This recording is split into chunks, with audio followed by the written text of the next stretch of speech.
Get out and never come back.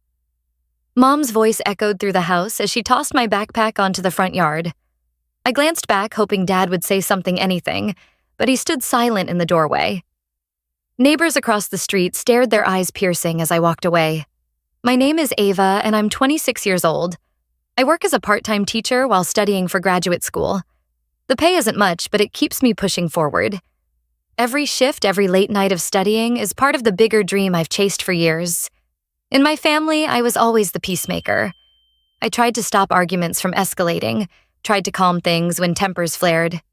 My mom was strict, sharp-tongued, and quick to criticize. My dad was quieter, always in the background, rarely defending me when things got ugly. Still, I held on to my dream. I wanted to finish my degree, stand on my own, and prove I could build something better than the constant fighting I grew up with. I wasn't rich or glamorous, but I had persistence, heart, and a plan for a brighter future. That was my strength, even if my family never saw it. Has your family ever treated you like this? Share your story below. I wasn't living a glamorous life, but I did my part. I helped with groceries when I could pay the internet bill most months and made sure my younger siblings got to school on time. When Mom needed the kitchen cleaned or laundry folded, I did it without complaint. I thought those things mattered even if they weren't flashy. One night at dinner, the tension snapped.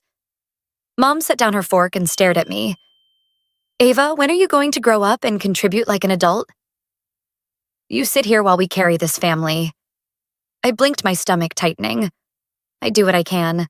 I'm balancing school and work. My paycheck barely stretches as it is. She scoffed loudly. Excuses. You think your little teaching job is enough? You're a burden, Ava. Nothing more. Heat rose to my face. I looked at Dad, hoping for support. He kept his eyes on his plate, silent. Then Mom's voice cut through like a blade. Get out and never come back. She shoved her chair back, grabbed my bag from the hallway, and pushed it into my chest. The room went still. My siblings stared wide-eyed. My dad stayed frozen, saying nothing, as if my existence didn't matter enough to defend. I stepped onto the porch, humiliated, my heart pounding so hard I could barely hear the door slam behind me. Days later, the humiliation doubled. I learned my relatives were told a different story, that I was lazy, ungrateful, and refused to help around the house.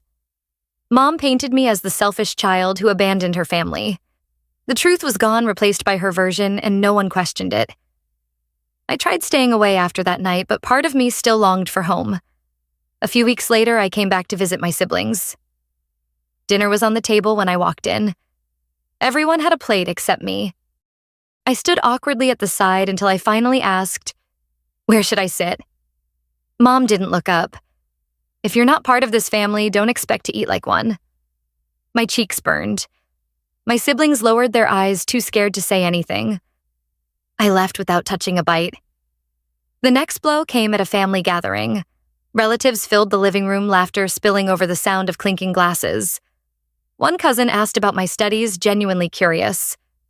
Before I could answer, Mom cut in loud enough for everyone to hear.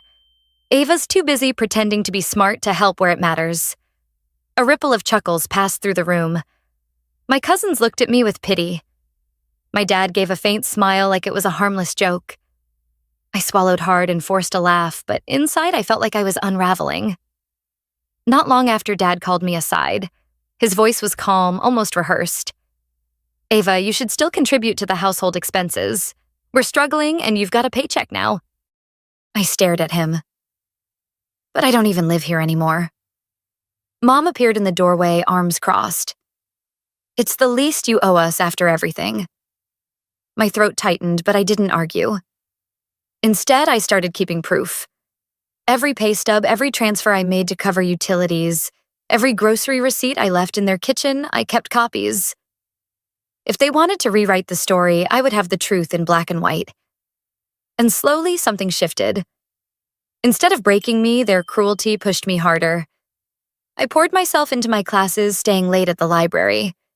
I took on extra hours at school, even tutoring on the side. I stopped letting their insults derail me. I still slipped money to my siblings for school supplies when I could made sure they had what they needed. But I stopped expecting kindness in return. My strength had to come from somewhere else. Me. Late at night, when my apartment was quiet, I pulled out a plain black binder and began filling it. Every pay stub slid into a sleeve. Every receipt from groceries I bought for the house was tucked neatly inside.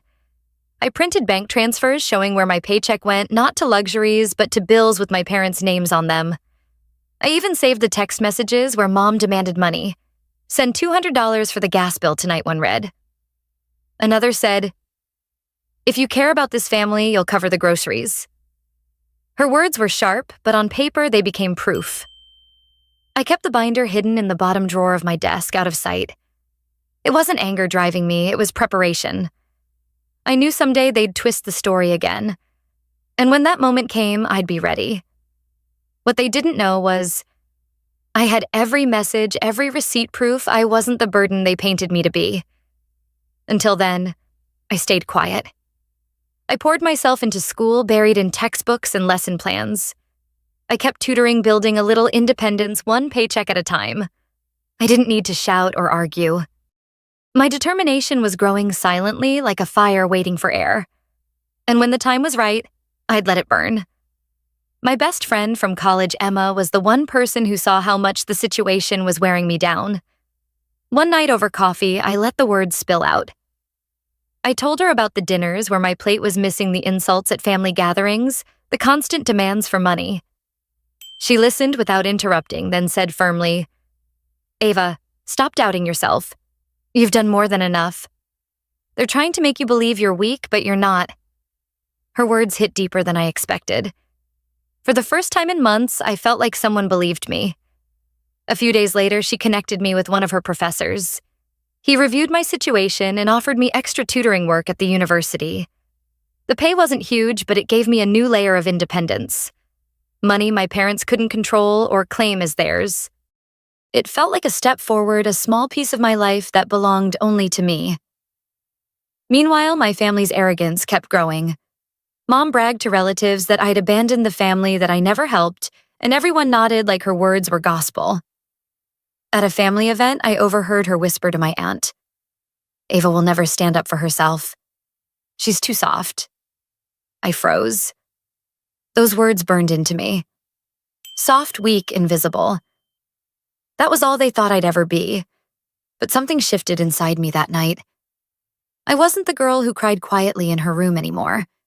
I had evident support and strength I didn't even realize I'd been building. The breaking point came. I decided I wouldn't stay silent anymore. I asked them to meet me one evening. No siblings, no relatives, just the three of us at the dining table where most of our fights had started. My binder sat in front of me, thick and heavy. I opened it slowly and slid the first page toward them. This is what I paid. This is what I did. And this is how you repay me. Mom scoffed, leaning back in her chair. "You're exaggerating. That's nothing. A couple bills here and there doesn't make you some saint." I flipped another page. "That's the internet I covered for 6 months. This is the electricity bill I paid in full. And here are the grocery receipts. Not once did you admit it. Instead, you told everyone I was lazy." Dad frowned, reaching for the pages. He turned them over slowly, his face tightening as the dates and amounts lined up. Mom tried again. "You think this little folder changes anything we carried this family?" I looked straight at her. "It's more than you ever admitted, and it's enough to prove I was never the ungrateful one." I pulled out the text messages printed and highlighted. Her own words stared back at her. Demands for money, threats if I didn't pay up. "You called me selfish while you were taking from me," I said quietly. Dad's hand shook slightly as he put the papers down. He glanced at Mom, then at me, but said nothing. For once, her voice faltered. She opened her mouth, closed it again, then sat in silence. The arrogance drained from her expression as the proof stacked higher between us. The insults she'd thrown for years suddenly collapsed under the weight of evidence she couldn't deny. For the first time, she didn't have an answer. And in that silence, I knew I had won. I gathered my binder and stood up from the table. For years, I'd begged for a place in that house. A shred of respect. A word of kindness. That night, I realized I didn't need to beg anymore. I left without slamming the door, without tears, just a quiet certainty that I was done. A week later, my phone rang. It was Dad, his voice softer than I remembered. "Ava, why did you stop coming around?" For a moment, I almost laughed at the question. He hadn't seen or hadn't wanted to see how far things had gone. I told him simply because it was never home for me. Not the way it should have been. There was silence on the other end, but this time it didn't sting. For once, their silence didn't hurt me. It freed me. I leaned harder into my friendships, into Emma's support, into the independence I was carving out with every shift and every class. My life was still hard, but it was mine. And away from their voices, I found I could finally breathe. I wasn't the weak, soft girl they thought I'd always be. I was stronger than they ever imagined, and I was never going back. "Where are you watching from? Drop it below." I always check. If you've ever had to stand tall against betrayal from your own family, know you're not alone. This community is here to listen, to support, and to remind you that your story matters. Share your experience in the comments so others can see they're not the only ones fighting through it. Every voice adds strength, and every story inspires someone else to keep going. Hit subscribe and be part of a space where courage and honesty are always welcome. Ava's story teaches the power of resilience and self-worth in the face of family betrayal. Despite her mother's harsh words and her father's silence, Ava refused to let their narrative define her. She learned to document her contributions not out of spite, but to affirm her truth against their lies. This shows the importance of keeping evidence to counter manipulation and maintain clarity. Ava's shift from seeking approval to building independence highlights a key lesson: your value doesn't depend on others' validation. By leaning on supportive friends like Emma and focusing on her goals, she carved out a life that was hers alone. Her quiet strength grew from persistence, not loud defiance, proving that courage can be steady and unspoken. Finally, Ava's decision to walk away from a toxic environment underscores the necessity of setting boundaries even with family. Her story reminds us that healing comes from within, through hard work, self-belief, and chosen connections. No matter the pain, you can rise above and create a life where you are enough.